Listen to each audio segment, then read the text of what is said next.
कई बार आपके मन में सवाल होगा कि what is paradigm shift. UPSC के फील्ड में टीचर बदल गए, सिलेबस बदल गया, सब कुछ बदल गया, सब्जेक्ट बदल गए। सब्जेक्ट में भी कई सब्जेक्ट का रिवाइवल हुआ, कई का डाउनफॉल हुआ।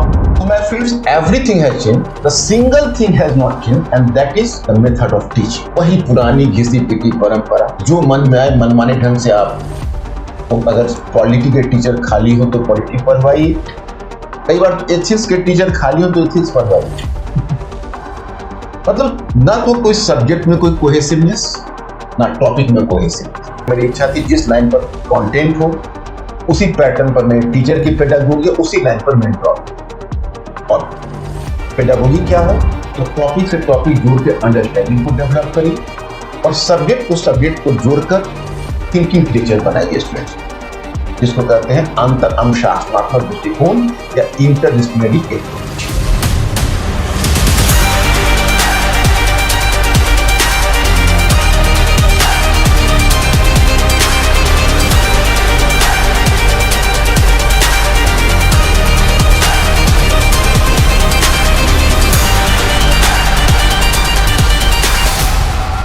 Same I was also going through this same phase, but then मैंने सर से मिला एंड सर का जो अप्रोच सर ने बताया that actually solve my GS problem. Programme में जुड़ी रही और जब भी मुझे कुछ भी हेल्प चाहिए होती थी तो मैं सर से लिया करती थी। तो I think sir Manikant sir का जो थिंकिंग क्रिएचर बनाने का जो मेन एम यही होता है कि आप जो यूपीएससी का अनसर्टेनिटी है, जो रैंडमनेस है, आप उसको एग्जामिनेशन हॉल में अच्छे तरीके से हैंडल कर पाएंगे।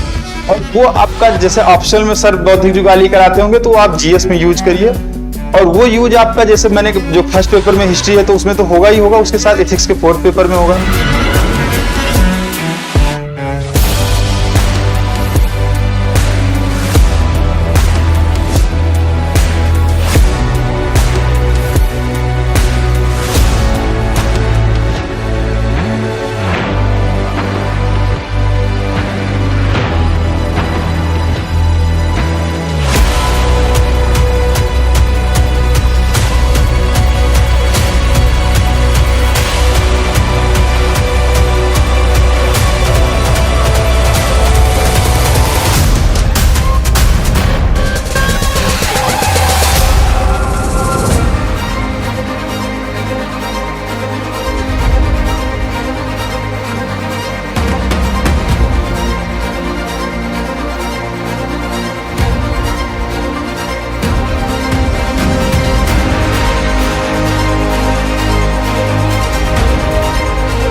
सर का ये एक क्रांतिकारी कदम होने वाला है।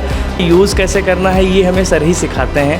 अभी मार्केट में जो भेड़चाल चल रही है, भेड़चाल से बचने के लिए सबसे एक बेस्ट संस्थान है। जो बाकी इंस्टीट्यूट से मटेरियल प्रोवाइड करते हैं लेकिन उनके मटेरियल और टीचर्स जो पढ़ाते हैं उसके बीच कोई लिंकेज नहीं होता है। तो सर का पढ़ाने का तरीका जो है वो मतलब अदर इंस्टीट्यूट से मुझे पूरा बिल्कुल अलग दिखता है। वो मतलब कि वास्तविकता बताते हैं कैसे पढ़ना चाहिए कि आपको मतलब समझ में आए। इस रणनीति पे चले तो सक्सेस ज़रूर मिलेगी। जो सर का मोटिवेशन लाइन है B2B थिंकिंग क्रिएचर, वो बहुत अच्छी लाइन है जिसके लिए मैं बहुत सर का धन्यवाद देता हूँ। मैं उसी पे चल रहा हूँ। तो आउट ऑफ 10 कितने मार्क्स देना चाहिए? 10 ऑफ 10, क्योंकि मैं ऑलरेडी जब इनका अक्टूबर में सुना था कि जीएस फाउंडेशन आने वाला है तो जैसे जीएस फाउंडेशन का एडमिशन चालू हुआ मैं तत्काल एडमिशन ले चुका हूँ। ये बेस बनाते हैं सर, जो सोचने वाली प्रवृत्ति होती है, चीज़ों को समझ, जैसे अर्थशास्त्र को समझना, केवल रटना नहीं, समझना सारी चीज़ों को, और सारे सब्जेक्ट्स में से करवाते हैं। We got to know much about the subjects, new strategies, how to evolve. That is conceptual clarity, interlinking. It's very good. उदाहरण को पहले पढ़ते हैं हम, फैक्ट्स को नहीं पढ़ते हैं। तो हमें फैक्ट्स को कैसे पढ़ना है, क्योंकि फैक्ट्स तो सबको पता है कि हाँ फैक्ट्स होता है, लेकिन फैक्ट्स है कहाँ पे, उसको जानने के लिए हमें बेसिक फाउंडेशन को करना अनिवार्य हो रहा है। हर एक स्टूडेंट की बेसिक नीड होती है सोचना, समझना और लिखना। और सर की पेडागोगी ही उसी पर डिपेंडेंट है पूरी, और सर उसी को लेकर जो पूरा समाज है शिक्षा का पूरा यहाँ जो फैला हुआ है उसी को बदलने के लिए सर पैराडाइम शिफ्टिंग कर रहे हैं, उस पूरे आधार को बदलने की कोशिश कर रहे हैं। सर यहाँ पे फैक्ट को मतलब कॉन्सेप्ट में लिंक करके मगअप करके बताते हैं, तो उसको रटने की जरूरत नहीं पड़ती है। और ये चीज़ सिर्फ हिस्ट्री में ही नहीं है, पॉलिटी में इकोनॉमी में हर जगह वो चीज़ों को सिस्टमेटिकली मैनेज करते हैं, मैच कर देते हैं चीज़ों को, तो बहुत बेहतर सर का अप्रोच रहता है। तो ये सिर्फ मेरा ही नहीं है, जो भी सर का गाइडलाइंस फॉलो करेंगे उनका सिलेक्शन बहुत एक अहम भूमिका रहेगी उनके सिलेक्शन।